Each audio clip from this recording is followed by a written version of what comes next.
Hello there, my RPG lovers, and welcome to another video. Just as I was finishing a video about another RPG from 2006 and even talked about Oblivion a little bit in that video, Bethesda decided to shadow drop Oblivion Remastered. I mean, we did have some major leaks for this game, but I didn't care that much, to be honest. That's because I thought it's just going to be the graphics upgrade or whatever. And it's called Remaster, which doesn't exactly fill me with excitement. You can blame recent remastered versions of other games for that. Well, after playing this game for 15 plus hours so far, I think they're kinda underselling it by calling this game a remaster. It's not exactly a full remake either, it's actually something in between, it's kinda weird. I played the original Oblivion quite a bit, although not as much as Skyrim, not even close. But I got heavily invested in modding because of Oblivion, and I also happen to love other RPGs from this particular time period. There is just something special about them, which I tried to explain in one of my videos I made not so long ago. Anyway, I took a little break and visited my hometown for holidays, so I couldn't jump right into this game on day one. As soon as I came back, I got the game on my PC and Xbox Series X because of the Game Pass. For some reason, a lot of recordings on my PC looks like this, so I apologize for some of this gameplay footage. But I also have some footage from my Xbox Series X, which looks fine for the purposes of this video at least. I could just jump seamlessly from the PC to console because of the save sync feature, which is pretty cool. Anyway, here are my first impressions of Oblivion Remastered. The land of the Argonians is a strange place indeed. Stop talking. I experimented with different graphical settings in order to find the best configuration for my PC. Unfortunately, the performance is not so great for this game and I have frequent frame drops, especially in the open world.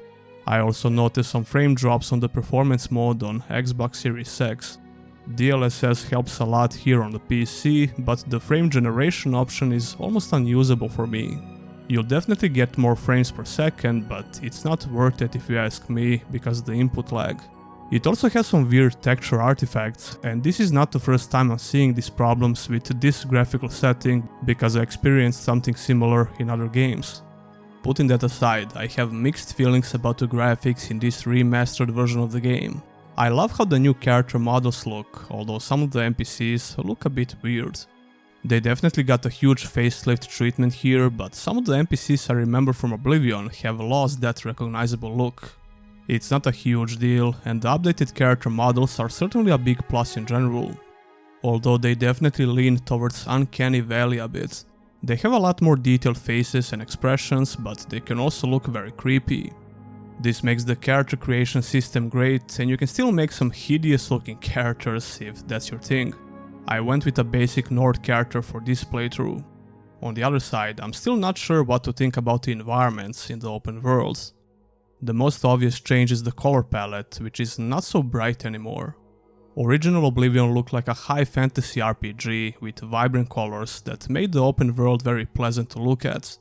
The remaster version went with a more desaturated look for better or worse.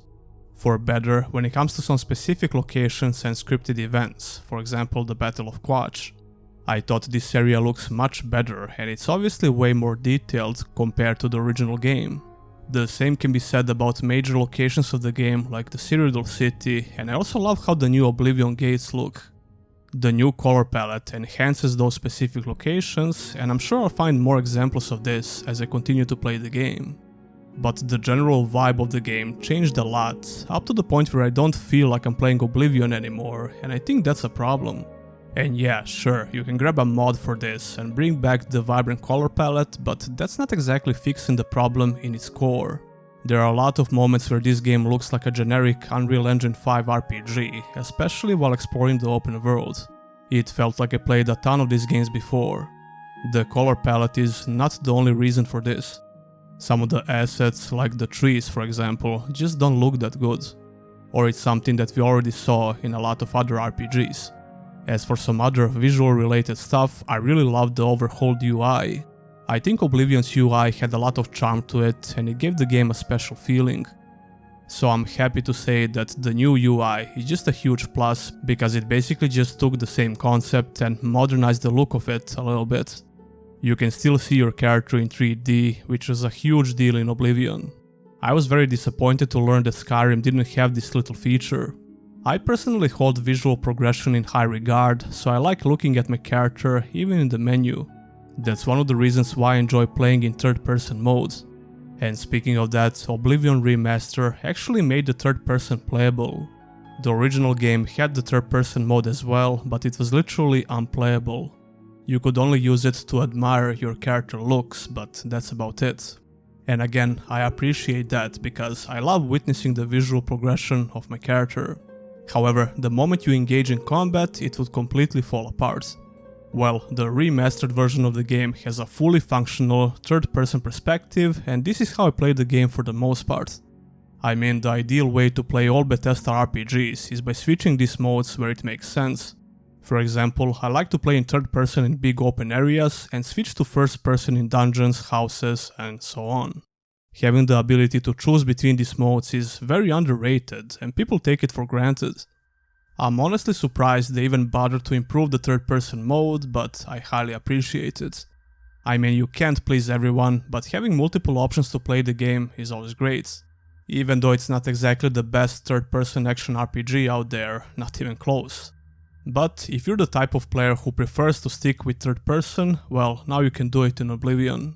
That's definitely not what I expected, because I thought they're not going to touch any gameplay features, let alone overhaul the whole system. There is a full set of new animations for each action you do in the game, which by itself provides a fresh gameplay feel to Oblivion.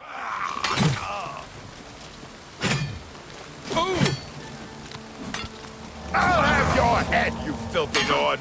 These animations are definitely better than OG Oblivion, which is not saying much since the game is almost 20 years old. However, I think these new animations are a perfect fit for Oblivion, if that makes sense. It still feels like Oblivion, even though they revamped the whole animation system. This might not seem like much, but trust me, if they didn't do this properly, it would stick out like a sore thumb.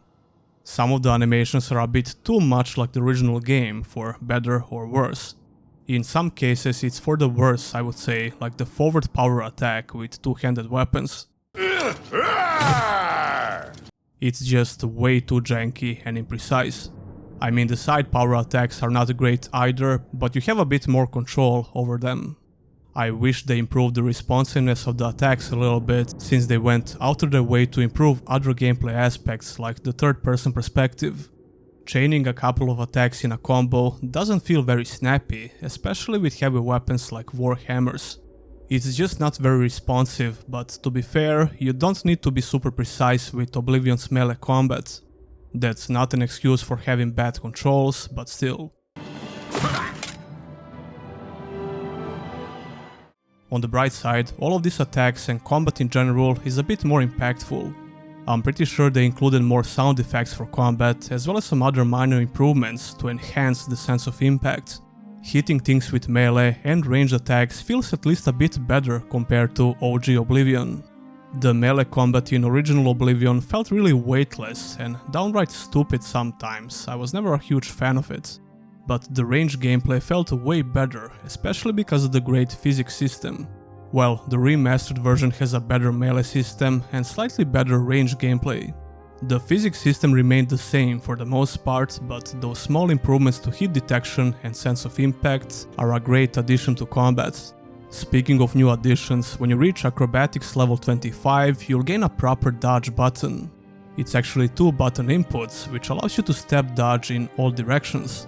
I don't remember this being a thing in OG Oblivion, so I'm pretty sure it's a brand new move. Although I do remember that you could unlock some fancy acrobatic moves at much higher acrobatic skill level.